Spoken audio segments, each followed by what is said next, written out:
വിദ്യാർത്ഥികളെ വാഹനമിടിപ്പിച്ച് കൊലപ്പെടുത്താൻ ശ്രമിച്ച കേസിൽ ഒളിവിലായിരുന്ന യൂട്യൂബർ മണവാളൻ എന്ന മുഹമ്മദ് ഷഹീൻ ഷാ പോലീസ് പിടിയിൽ 10 മാസമായി ഒളിവിലായിരുന്നു. പ്രതിയെ കൊടകരയിൽ നിന്ന് തൃശൂർ ടൗൺ വെസ്റ്റ് പോലീസാണ് പിടികൂടിയത്. ഫസ്റ്റ് ക്ലാസ് മജിസ്ട്രേറ്റ് കോടതിയിൽ ഹാജരാക്കിയ പ്രതിയെ റിമാൻഡ് ചെയ്തു. വിവരങ്ങളുമായ അഫ്സാന ഫസലാണ് ചേരുന്നത്. അഫ്സാന, യൂട്യൂബിലടക്കം നിരവധി ഫോളോവേഴ്സ് ഉള്ള ഒരു വ്യക്തിയാണ്. എന്താണ് ഈ കേസിന് ആസ്പദമായ സംഭവം? വിവരങ്ങൾ എങ്ങനെ?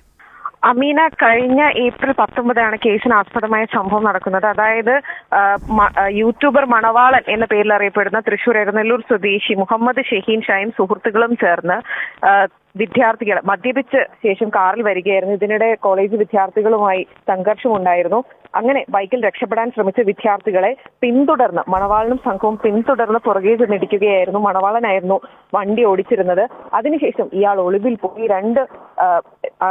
10 മാസമായി മണവാളൻ എന്ന് പറയുന്ന ഒളിവിലായിരുന്നു. പോലീസ് കഴിഞ്ഞ മാസം